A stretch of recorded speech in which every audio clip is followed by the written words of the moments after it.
சாய் பக்தர்களுக்கு என் அன்பு வணக்கங்கள். ஓம் சாய்ராம். என் அன்பு குழந்தையே, நாளை என்பது துணைக்கு யாருடன் என்பதை பற்றித்தான் உன்னிடத்தில் சொல்வதற்காக நான் வந்துள்ளேன். என் அன்பு குழந்தையே, எங்கே இருக்கும் உன் வாழ்க்கை துணை பிரிந்து எத்தனை காலம் ஆகியும் அவர்களை பற்றி செய்திகளை தெரியாமல் நீ கண் கலங்கிக் கொண்டிருப்பது எனக்கு தெரியும். ஆனால் அங்கே உன் துணை பிரிவில் வழி கூட தெரியாமல் அவரை வாழ்க்கை பார்த்து வருகிறார். எப்படிப்பட்ட மனமாக இருந்தாலும் பிரிவை தாங்க முடியாமல் தவிக்கும் எத்தனை உள்ளங்கள் இருக்கையில் உன் துணை அங்கே உன் பிரிவை பற்றி யோசிக்காமல் தன் வாழ்க்கையின் வழியாக நடந்து வருகிறார். யானைக்கும் அடி சறுக்கும் என்பதைப் போல உன் துணைக்கும் ஒரு நாள் வரும் என்பதுதான் நான் காத்திருந்தேன். என் அன்பு குழந்தையே, வாழ்க்கையும் நீ இல்லாவிட்டாலும் நலமோடு வாழ்வேன்.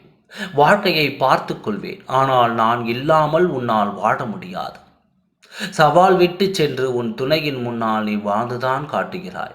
1000 கவலைகளையும் கஷ்டங்களையும் கண்ணீர்களும் இருந்தாலும் மனதிற்குள் பூட்டி வைத்து கொண்டு கடமைகளை சரிவர செய்து வாழ்வை கவனித்து வருகிறாய். அப்படி இருந்தால்தான் இப்பொழுது உன்னுடைய வாழ்க்கை உனக்கு திரும்ப கிடைக்கப் போகிறது. சாயப்பா, நான் அடித்துச் சொல்வேன். இந்த நேரத்தில் நான் சொல்ல வந்ததை என்ன தெரியுமா? நாளைய நாள் உன் துணைக்கு மிகவும் மாற்றப்பட்ட நாள்.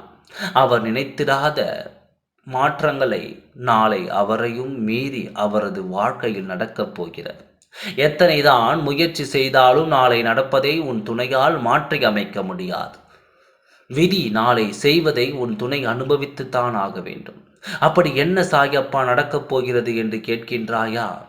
உன்னுடைய வாழ்க்கையை நாளை விடியும் காலம் உன் வாழ்க்கையை, துணையின் வாழ்க்கையை அவரது தலைகணத்துக்கும் அகங்காரத்திற்கும் ஆணவத்திற்கும் முடிவு கிடைக்கும் நாள், அதாவது நாளை உன்னை தேடி வரும் நாள் அவருக்கே தெரியாது. நாளை நடக்கப் போகும் மாற்றம் அவரையும் அறியாமல் உன் கண்களுக்கு நீர் வந்துவிட்டு விற்கப் போகிறது. இப்படி ஒரு மாற்றம் நாளை நடக்கும் என்று வாழ்நாளில் எதிர்பார்க்கவில்லை. நாளை உன்னோடு கைகோர்த்து கொண்டு தொடங்கப் போகும் நாள் நாளைய நாளில் முடிவில், அதாவது நாளை இரவில் உன்னுடன் இருப்பார் என்று அறியாத உன் துணை என்றும் தலைகணத்தோடு தான் இருக்கிறார். நிலை மாறும் நேரம் வந்துவிட்டது.